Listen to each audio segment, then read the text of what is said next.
Those are some of the headlines. This is Democracy Now!, democracynow.org, The War and Peace Report. I'm Amy Goodman. Rallies for workers' rights are spreading across the country. In Michigan, over 1,000 people rallied at the state capitol in Lansing to oppose a measure allowing the breaking of labor contracts by placing schools and districts under emergency management. In a scene reminiscent of Wisconsin, hundreds of demonstrators packed the Capitol rotunda, chanting slogans. Protests were also held against anti-union bills Tuesday in Indiana, Ohio, Iowa, Florida, and Tennessee. Meanwhile, in Idaho, the state legislature has given final approval to a measure restricting the collective bargaining of public school teachers. The bill would limit teachers' collective bargaining to salaries and benefits. It also ends teacher tenure, limits teacher contracts to 1 year, and removes seniority as a factor in determining layoffs. As a wave of anti-union bills are introduced across the country in the wake of the Great Recession, many analysts are picking up on the theory that award-winning journalist and author Naomi Klein first argued in her best-selling book, The Shock Doctrine, The Rise of Disaster Capitalism. In it, she reveals how those in power use times of crisis to push through undemocratic, radical, free-market economic policies. Nobel Prize-winning economist, New York Times columnist Paul Krugman recently referenced the book in his column called Shock Doctrine USA. He wrote, quote, "The story of the privatization-obsessed coalition provisional authority in Iraq was the centerpiece of Naomi Klein's best-selling book, The Shock Doctrine, which argued that it was part of a broader pattern. From Chile in the 70s onward, she suggested right-wing ideologues have exploited crises to push through an agenda that has nothing to do with resolving those crises and everything to do with imposing their vision of a harsher, more unequal, less democratic society," which brings us to Wisconsin 2001, where the shock doctrine is on full display, Krugman wrote. Well, Naomi Klein joins us today in our studio for the hour. In addition to the shock doctrine, she's the author of 2 previous books, No Logo, Taking Aim at Brand Bullies, and Fences and Windows, Dispatches from the Front Lines of the Globalization Debate. She's currently writing a new book, which focuses on the public relations campaign distorting climate change facts. Naomi Klein, welcome to Democracy Now! Hi, Amy. Great to see you. It's great to have you with us. Let's talk Wisconsin. What do you see is happening in this uprising?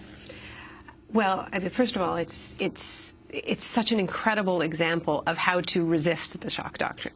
And it should not be in any way surprising that we are seeing right-wing ideologues across the country using economic crisis as a pretext to really wage a kind of a final battle in a 50-year war against trade unions, where we've seen membership in trade unions drop precipitously, and public sector unions are the last labor stronghold, and they're going after it.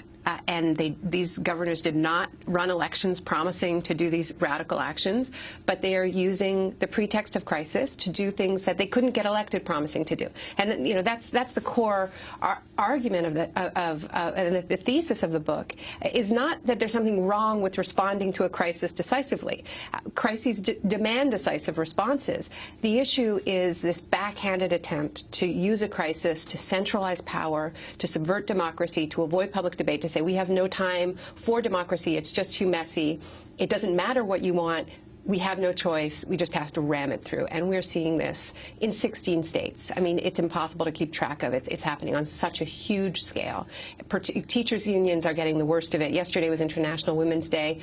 This is, you know, as you pointed out on your show, it's overwhelmingly women who are providing the services that are under attack. It's not just labor that's under attack. It's the services that the labor is providing that's under attack. It's healthcare, it's education. It's those fundamental caregiving services across the country, which could be profitable if they were privatized. In Ohio, more than 20,000 people marched to oppose the Republican Governor John Kasich's attempted anti-union legislative putsch. Kasich recently defended his policy proposals on Fox and Friends. It's part of a big piece of reform. Come March the 15th, we will be reforming Medicaid, K through 12, higher ed, prisons. It is going to be a reform agenda in Ohio like no one has ever seen, all designed to get us in a good position. In terms of unions, I respect unions. I come from a union family. I mean, the idea that we're attacking anybody is, look, what we're attacking, poverty, joblessness. Okay, that's what I'm attacking. And all I'm doing is saying to everybody, participate. Everybody jump in this. Together, we can make Ohio stronger. If we do not do that, then we'll continue to lose jobs, and that means misery for everybody. That's not going to happen. We are going to be successful here. Republican Governor John Kasich, going back to his old haunt, he was a commentator for a long time for Fox, and before that a conservative congressman. You know, the reason why this isn't working and why people are so outraged by it and why they're in the streets, and we're finally seeing the resistance in this country that we have seen in Europe with this, chant, "We won't pay for your crisis," that really started in 2008 in Greece and spread to Italy and France and England, and the rest of the world has been waiting for the United States to how much are Americans going to take of this? I mean, it seems that Americans were willing to say, we will pay for your crisis, and would you like a tax break with that, right? And finally, they went too far, and so that resistance is finally happening, and this attack on collective bargaining. The reason why people won't take it is precisely because they understand that this is not shared pain. It is not being shared equally. The people who created the crisis in the first place are not sharing the pain. And the injustice of this response is so blatant. This isn't just any economic crisis. This tactic has worked, and this is what I've tracked over a 30-year period, that it is really easy to use an economic crisis. People panic, hyperinflation, issues like that. In the 90s, when Newt Gingrich was Speaker, it was possible for him to argue that the source of the budget crisis really was so-called entitlement programs. You cannot do that in this moment in history, because everybody understands that the crisis was created on Wall Street. It was created through speculation and greed, and a decision was made to bail out the bankers with public money and to pass the bill on to the public.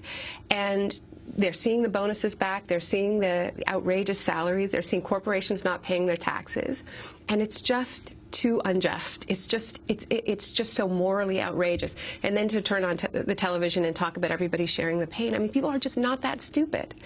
Thankfully. And where does the Obama administration fit into this? We have played that clip of President Obama when he was running for president saying, if anyone challenges your collective union rights, I will be walking with you. Well, I mean, this is the irony of this moment, and it really is about democracy. Scott Walker was not elected with a mandate to bust unions and to strip collective bargaining rights. He did not mention that in his campaign. He talked about balancing the budget. He made some vague statements, about shared sacrifice, but he absolutely did not campaign promising to do what he is now doing. Obama, on the other hand, campaigned promising to strengthen union rights. He promised again and again, whenever he had a labor audience, that he was going to pass the Employee Free Choice Act, and he promised to stand with them. And one of the things that's so important for us to understand about why, there are many reasons why the resistance is so strong in Wisconsin, and why they've become this beacon for not just the rest of the country, but the world. And so much of it, I think, my colleague at The Nation, John Nichols, has written beautifully about it this week in a cover story, where he talks about the rich sense of collective history, of collective memory, and the fact that people know their progressive history in Wisconsin, so they're harder to exploit. They're not going to fall for the latest Fox News messaging because they know their history. There's something else that's going on here,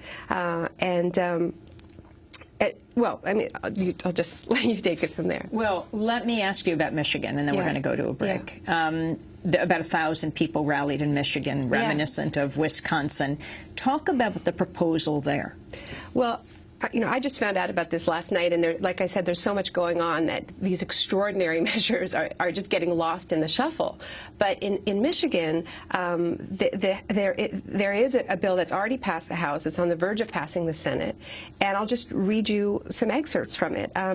It says that in the case of an economic crisis, that the governor has the authority to authorize the emergency manager, this is somebody who would be appointed, to reject, modify, or terminate the terms of an existing contract or collective bargaining agreement. Authorize the emergency manager for a municipal government. Okay, so we're talking about towns, municipalities across the state. disincorporate. So an appointed official with the ability to dissolve an elected body. A municipal when they want government. A municipal government. And it says specifically, or dissolve the municipal government. So we've seen this happening with school boards, saying, okay, this is a failing school board, we're taking over, we're dissolving it, we're canceling the contracts. What this reminds me of is New Orleans after Hurricane Katrina, when the teachers were fired en masse, and then it became a laboratory for charter schools. And people in New Orleans, and you know this, Amy, warned us. They said, what's happening to us is going to happen to you. And I included in the book a quote saying, every city has their lower ninth ward, and what we're seeing with the pretext of the flood is going to be used with the pretext of an economic crisis, and this is precisely what's happening. So it starts with the school boards, and then it's whole towns, whole cities that could be subject to just being dissolved because there's an economic crisis, breaking collective bargaining agreements.